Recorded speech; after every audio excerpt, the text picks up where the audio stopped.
how to set up a portable live stream. Let me show you. Hello and welcome to the show. In this segment, I'm going to be showing you how to set up a portable live streaming.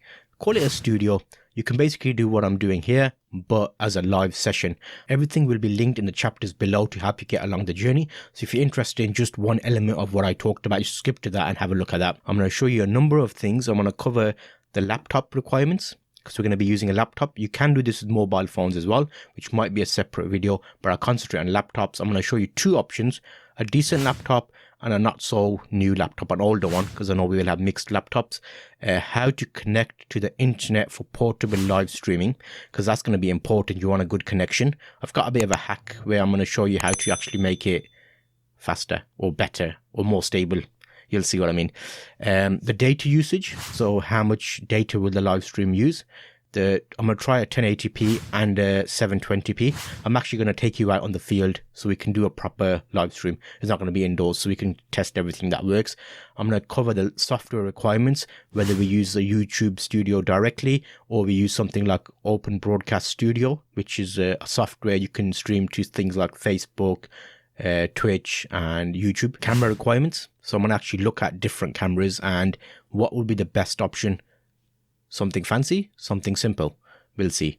We'll cover the cables you'll need. I want this to be fairly lightweight. I want it to fit in one bag, so the idea is we'll show you how easy it can be. The location, I'll cover the best location you want to be able to use for this, because if you're live streaming you don't want to be disturbed. And we'll touch on lighting. It would be good to be able to put up a portable light, but we'll see what would be a good option for that. And throughout the segments, we'll see those. Okay, so next we're going to be looking at the laptop requirements. I'm going to show you some examples and we'll see how they do. When you're live streaming, you want a decent laptop. The reason for that is you're going to be streaming and encoding the video at the same time. That's basically saying that the stream requires your video to be set up in a way that it can go live. So your laptop does most of the processing.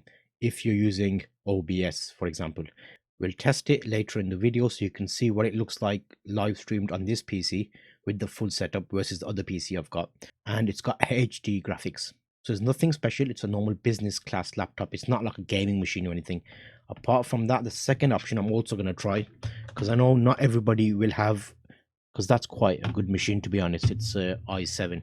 This is an older machine, ThinkPad, and it's an i5. So i5 meaning 2.2 gigahertz processor. It's got 6 gigabytes of RAM and it's got standard graphics, so it's not even HD graphics. So you'll see how this performs under load. I'll show you the processor monitor so you can see how much of the processor is working really hard. The laptop life on this, for the battery, it's got a standard battery, so you're going to get about 1 hour, I'd say, when you're streaming. Normally I'd get 2 hours in normal use, but you'll get about an hour out of this. And out of this HP, it is actually a better performing PC. If I show you the sizes, because think about it, look at the difference. It's a lot lighter and sleeker, the HP, the i7. However, that is more of a robust machine. We'll see how they perform. So you're probably going to get an hour and a half out of the HP, and the IBM you'll get an hour. However, if you have a plug and you're able to plug it in, then obviously you can have infinite time. It depends the location you're streaming from. So that is to do with the laptop requirements. Ideally, if you have a faster machine, it'll be a lot smoother and you can even do 1080p. You can see in those laptops there's two options there and they work in different settings. One will be better, one will not be as good. If you have a better one, you'll be able to stream at 1080p. Now we're going to be looking at the mobile phone for adding a connection to your system, which is going to be used for the live stream. This will depend on the location, so we're going to touch on that and how much of your internet speed will be affected. Okay, so first up, let me quickly show you how I'm connecting this. This is a USB to a micro USB cable. It's a short one because I keep my phone next to my laptop. To support this video, I've got a link in the description to my mailing list. Make sure to sign up to that and you'll get an instant email with help sheets, guides and frequently asked questions which will help you get through this journey. This is for Android phones, by the way, so it will vary for iPhone users. So you plug in that into your USB, the plug goes into your mobile phone. This is a tethered connection, so I find this better because there's less data loss basically. So here you'll see I plugged it in my phone. It comes up with that standard thing. Just get rid of that and swipe down, and up here you want to click on settings and then go to wireless and networks, which is the first one there. Then here you'll see the third option is tethering and portable hotspot. Click on that and enable USB tethering.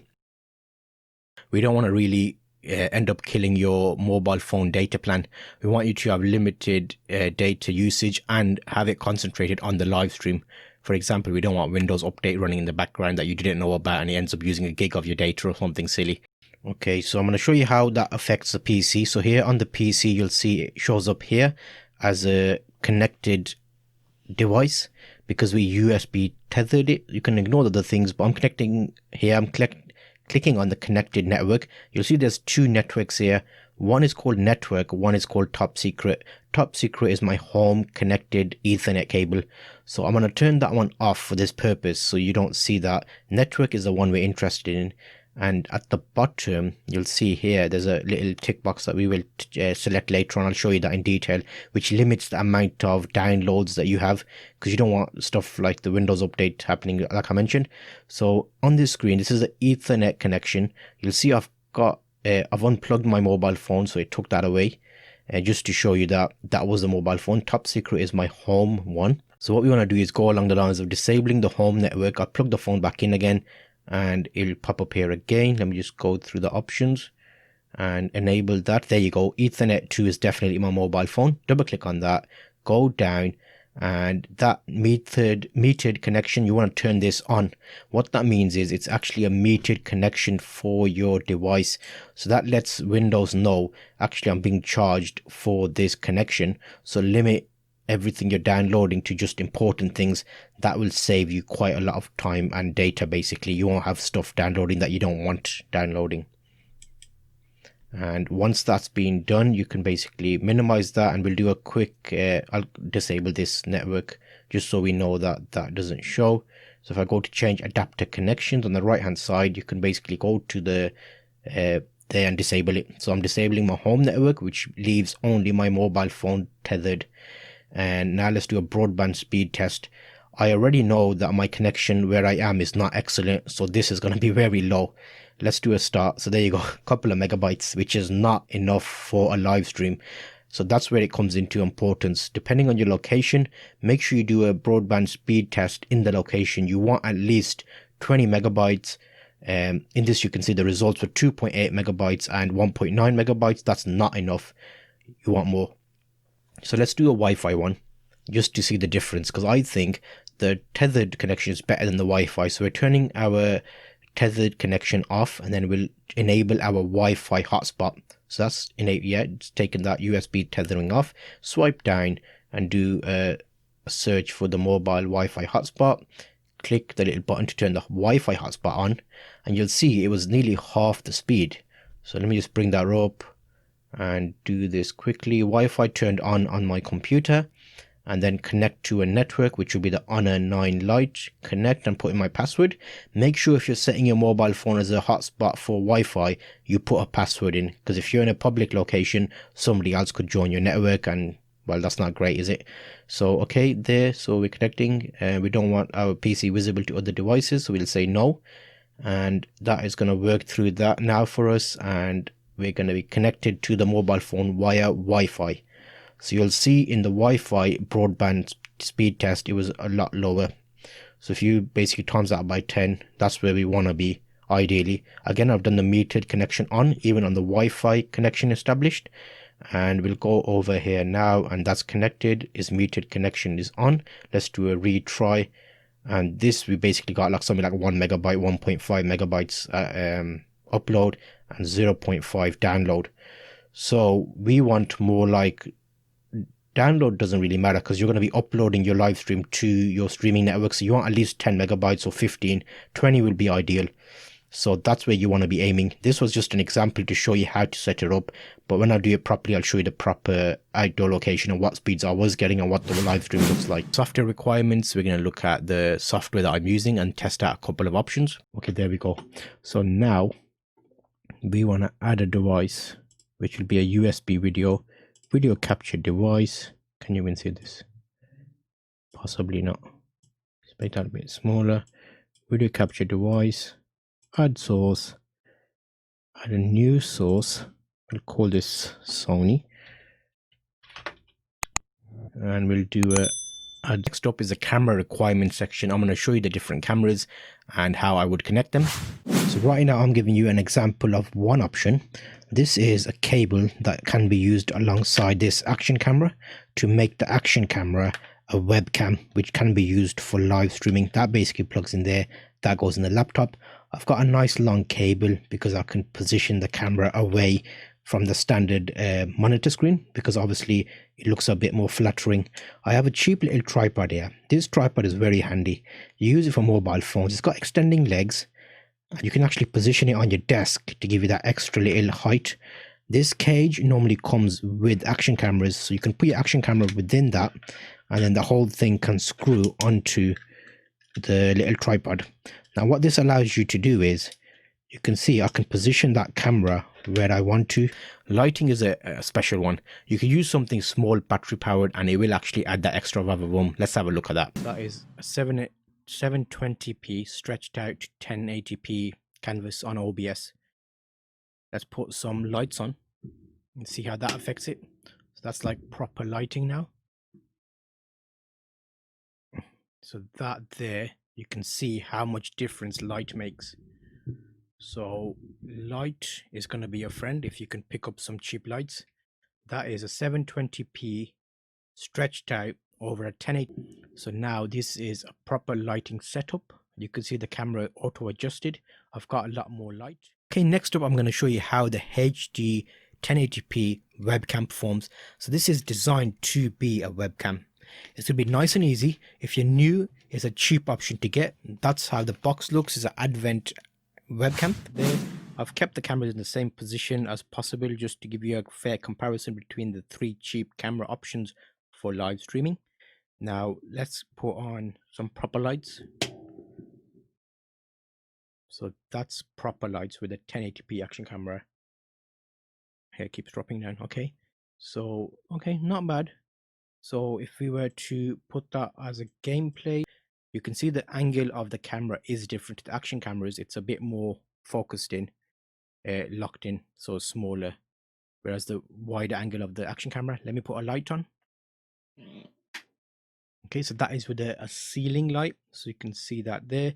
I've kept the cameras in the same position as possible just to give you a fair comparison between. So I've actually done some live streams while I've been out. The rule here was I basically live streamed at 720p, and they kind of struggled at that. So this is going to be down to the mobile phone connection and the speed. I did a few broadband speed tests to see what megabytes I'm getting.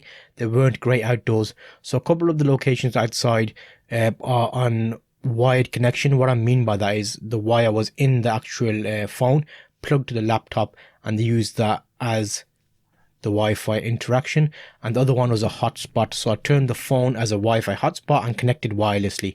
So there's two different methods there, slight variance, but the wired method was the best. I've done both laptops and the results were excellent, but I think I need to find another location where I'm getting the full signal, because I wasn't getting my full, even I wasn't getting 10 megabytes upload, because ideally you want at least 10 megabytes upload to get 720p. So I didn't do the 1080p tests in the end because it was struggling 720. Okay, so we're doing a quick live stream test now just to see how this performs. We're in a good location and I'm wired in, which will give us some dropped frames possibly because the upload is not excellent. However, I think with the current spot it's better than where I was before. So it depends what your live stream is for and what the portable setup will be for, that you can use different setups. Is multiple angles, so I can have an additional camera just like that I have there, and we'll look at how that possibly affects the stream. Let me show you a quick display capture, show you the process on the processor. So we can see 67% of the processor is used, as well as 54% of the graphics card. But that seems to be doing okay on a private test. What I'm going to do is I'm going to link you to a playlist of the live streams that I tested. I did 4 tests, 2 on each laptop. One was wired to the mobile phone, one was not wired. I want to show you the differences with those, and I also did a performance test to show you what the CPU was doing on the laptop to see how intensive it was for the computer. There's a few dropped frames, but that was down to my mobile signal. But I'll link you to the playlist where you can check that out, and you'll see all the tests that I did actually live on my testing channel.